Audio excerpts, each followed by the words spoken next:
The side mirror jutting out signaled that there was a vehicle submerged in these waters in Ruai. The fate of its occupants unknown. The deluge of Monday night causing devastation in various parts of the country, with the resulting floods leaving members of the public to find ways to cope.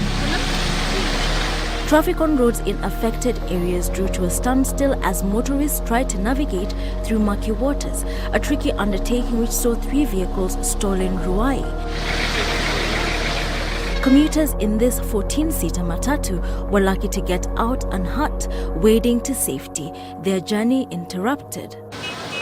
A section of Ruai residents, however, rejoiced when this truck ferrying fresh loaves of bread overturned, scrambling to get their share, oblivious to the dangers they were courting in their efforts to get to the sodden loaves of bread. The driver's efforts to stop the looting came a little too late. Brave motorists took on the waters, some luckier on the roads than others. The floods left hundreds of families in Garimara, Isiolo displaced. In Makueni, families now living in fear of the impact of the next deluge. In Chamutheke village, an area which has been hit hard by the floods, locals bracing themselves, waiting anxiously for the end of the rainy season. Road users in Muranga have been urged to exercise caution owing to the threat of mudslides, with parts of Kiharu, Kangema and Kandara affected. The weatherman has predicted that several parts of the country will experience heavy rainfall for the better part of the week, members of the public preparing for the rainy days ahead.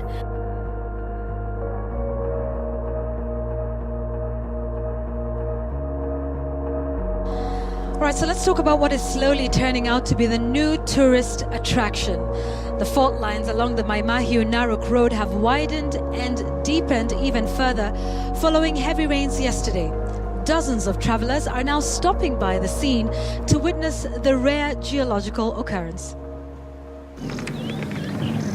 14th of last month, when the fault lines first occurred following heavy rains which cut off the Narok-Maimahiu Road. 39 days later, the fault lines are wider and deeper.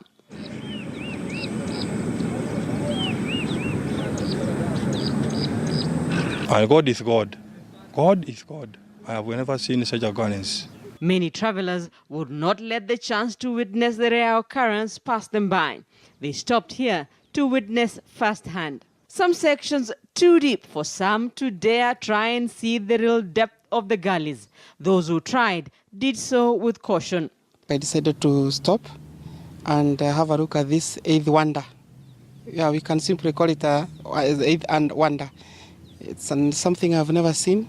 These travelers, including a professor from the Bowling Green University in Ohio, among those who took time to marvel.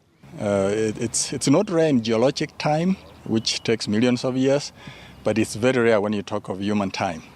So it's a privilege to see this in our day and age. This is very unusual and something that we had to see with our own eyes. In some parts, formations and cracks, as if the fault lines are ready to widen or deepen further any minute. What is interesting to see is that bedrock, the one that looks whitish down there. So you can see the top layers of the soil. So that tells you that this thing is actually quite deep. It is an occurrence that has destroyed crops, divided farms, and left herders worried about future grazing grounds for their livestock. It's going to be even more interesting to see how this develops over the next, weeks, months, and years.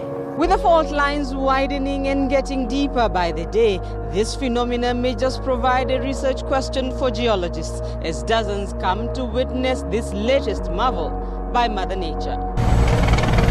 Military helicopters have joined the search for at least 10 youths swept away in a flash flood in southern Israel. Police say at least 7 others are in a critical condition.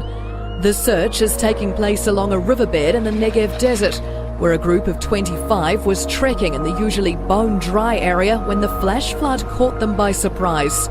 Israeli police spokesman Mickey Rosenfeld says the rescue efforts are continuing. Our main emphasis at the moment is to try and find those missing people in order to try and get them to hospital as quick as possible and give them medical attention. The rescue efforts are continuing right now. Israel has had heavy rainfall over the past 24 hours, causing torrents to flow down normally dry riverbeds. When the storm hit, there was so much rain on Kauai, the National Weather Service says it may have broken the national 20-hour rainfall record. Get this, the rain gauge just outside Honolulu recorded nearly 50, that's 50 inches of rain. I'm 41 years old, and that's when my dad got this place, and it's the worst we've seen it in that amount of time. The apocalypse, honestly. It was like a river coming down through this here. Alamihi Road turned into a river. Now, if the total is certified, it would break the current record of 43 inches recorded in 1979. That happened in Alvin, Texas.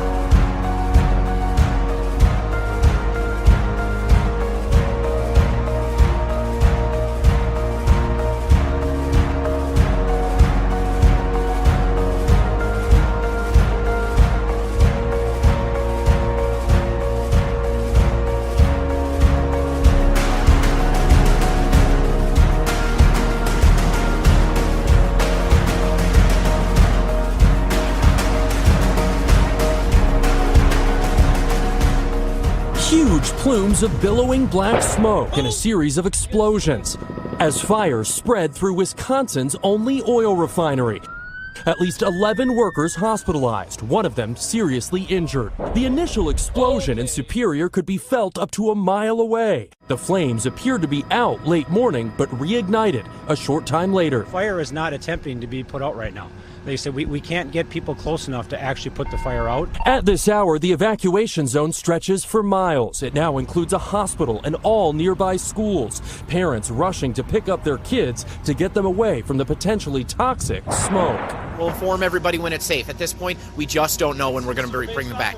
Husky Energy purchased the refinery in November and was in the process of a shutdown for routine maintenance. They say asphalt is what's burning. It's a little like tires. Once you get going, they're very hot and they're hard to extinguish. Authorities don't know what caused the explosion, but warn the fire could burn for days. A new report from the Centers for Disease Control and Prevention found the number of children with autism in the United States has gone up. The data, which was collected in 2014, estimates 1 in 59 kids have been diagnosed with autism spectrum disorder. That's higher than CDC findings from 2010, which reported 1 in every 68 children had autism. Researchers looked at 8-year-olds in 11 communities across the U.S. to calculate the results. They chose diverse communities that were not necessarily nationally representative in order to gauge autism prevalence in racial, ethnic, and socioeconomic groups. That part of the analysis showed a decrease in the prevalence of autism diagnoses between Black and white children and Hispanic and white children. But the study's authors say the data isn't clear about the reason for the overall increase. One theory is that access to services, screening, and diagnosis has improved, which is considered a positive improvement. Experts recommend more research to fully understand why youth autism rates have risen. After they put out their bins of recyclable rubbish, most Australians think no more about it. But this is just the start of a process which is facing a crisis. In Australia, trucks bring the mixed plastics, paper, glass and metal to a facility like this one to be separated. Until recently, about half of the plastic and paper was then shipped to China. Chinese companies were importing and processing nearly half the world's plastics and paper recycling. But in January, China's government in effect banned the import of recyclable waste. It had allowed in bundles that were up to 10% contaminated, meaning up to 1/10 of a bale of one type of recyclable plastic could, in fact, be non-recyclable material. Australian centres like this one had to do only a rough sift of the initial material.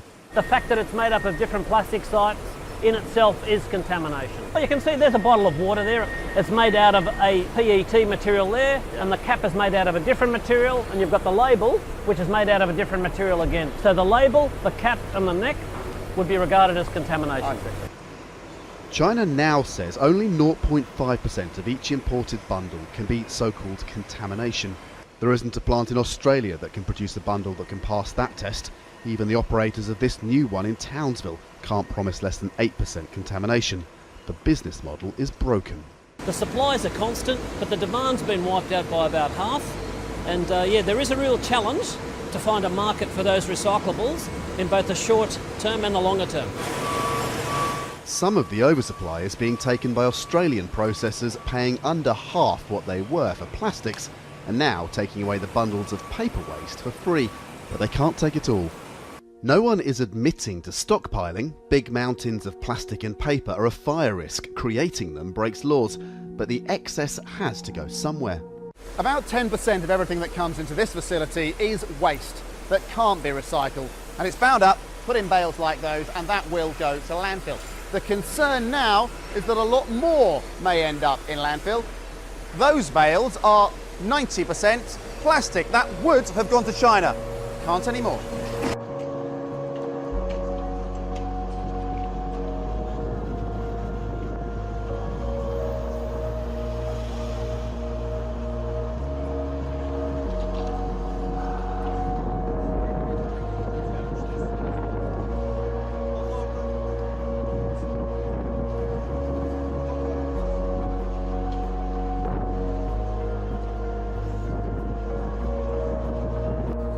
This child skeleton is part of what archaeologists are hailing the biggest site of child sacrificing discovered so far.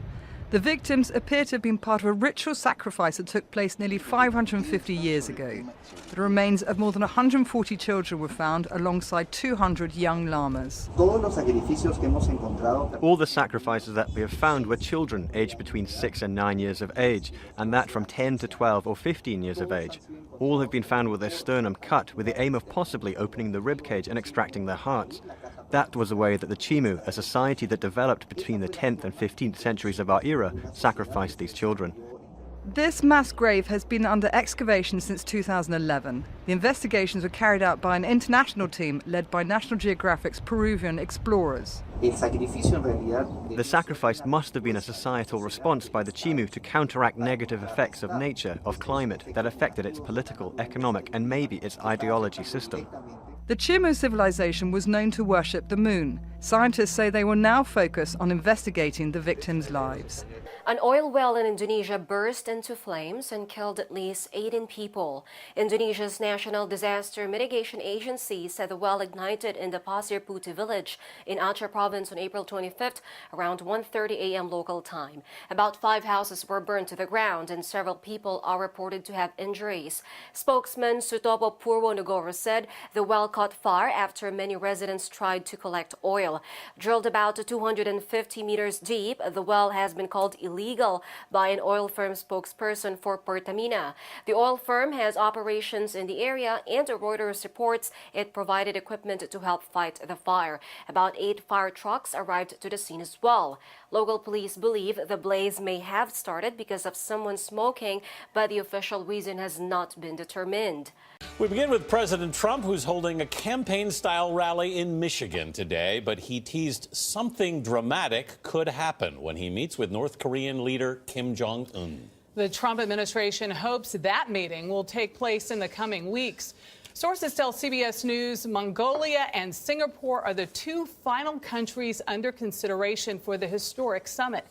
Hours before the president spoke, Kim Jong-un crossed that border into South Korea. He was greeted by South Korean President Moon Jae-in.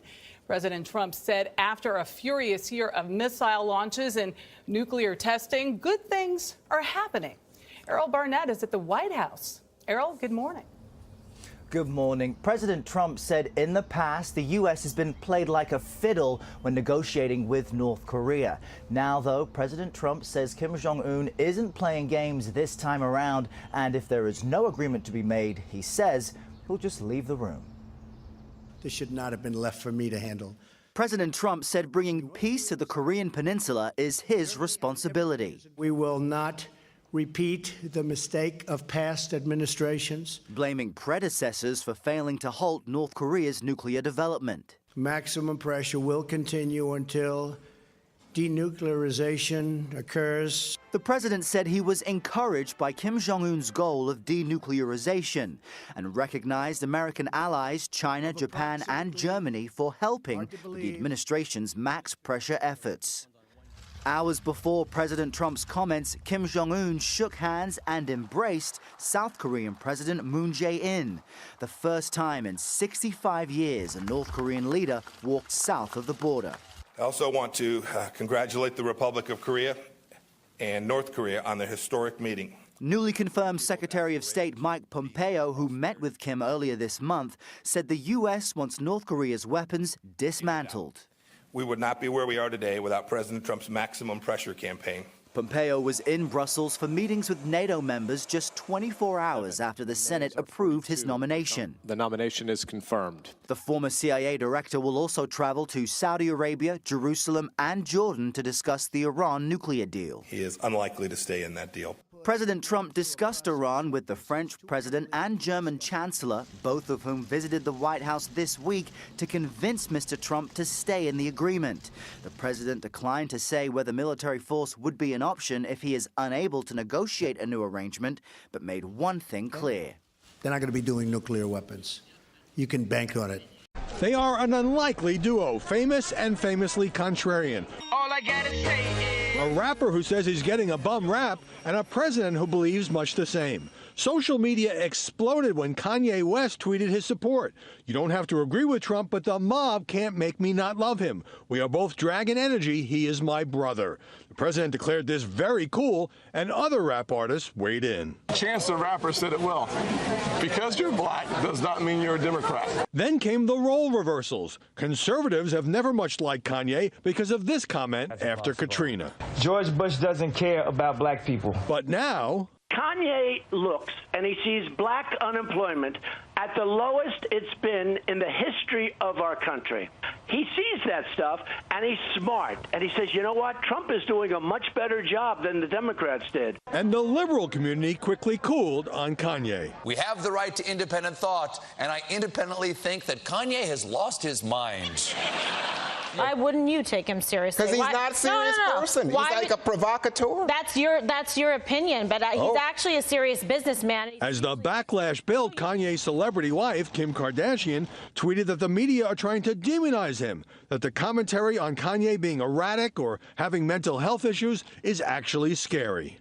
For Kanye's sin of speaking his mind, musical icons like Drake, Kendrick Lamar, Nicki Minaj, and Rihanna unfollowed him on social media. What a punishment. The finger pointing has gotten personal. Singer John Legend begged Kanye to abandon Trump, saying, many people who love you feel betrayed right now because they know the harm that Trump's policies cause, especially to people of color.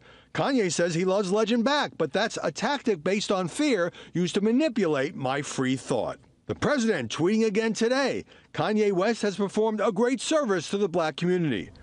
This is all very entertaining, a hip-hop melodrama featuring two wealthy self-promoters with huge Twitter followings. But there's a serious side as well. Kanye West breaking the mold of black identity politics by embracing a Republican president. Brett? Might get invited to the White House, who knows? The president, Howie, skipping tomorrow night's White House Correspondents' Dinner. What's the strategy there? He'll be counter-programming, just like last year, with a rally in the other Washington. This is Washington, Michigan, where I'll go out on a limb and predict he'll take some shots at the press. But he's also out with a fundraising letter saying, why would I want to be stuck in a room with a bunch of fake news liberals who hate me? So the president is deliberately using the media as a political foil to get his supporters riled up and perhaps writing some checks.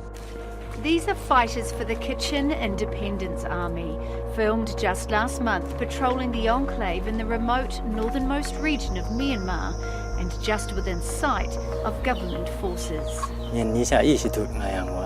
As long as the Burmese keep coming at us, we have to keep fighting. Just over 2 weeks later, these fighters were being bombarded, Myanmar's military reportedly pounding rebel positions with airstrikes and artillery in response to Kachin threats to retake lost territory. Kachin rebels say they've been defending the right of the mainly Christian minority to control the resource-rich region for more than 50 years. They accuse Myanmar's soldiers of decades of atrocities and employing tactics similar to those allegedly used by government forces against Rohingya in Rakhine State, burning down houses, shooting people and raping women. The government of Myanmar denies the accusations. Myanmar's ethnic diversity is at the heart of conflict right across the country. When Myanmar gained full independence from British rule in 1948, power was unexpectedly handed to the majority Burmans, a deal that excluded numerous ethnic minorities, including the Kachin. The country has been at civil war ever since. 8 of the 130 ethnic groups in Myanmar have armies. The Kachin is one of the most powerful. A 17-year ceasefire deal with the Kachin fell apart in 2011 and fighting resumed. The decades-long unrest has displaced an estimated 120,000 Kachin. They don't fire at the front line, they fire at random anywhere, so we don't know where they're going to drop. We're so scared. We don't know if it will happen when we're asleep. That's why we're so scared. We can't sleep at night. Some armed ethnic groups have signed peace deals with the government. Others, including the Kachin, have not. They say they don't trust the process or the government and have joined an alliance of rebel groups in the north. Now they're engaged in some of the worst fighting in decades, but it's difficult to assess. Media access is strictly limited, and aid agencies are calling on the government to allow them access.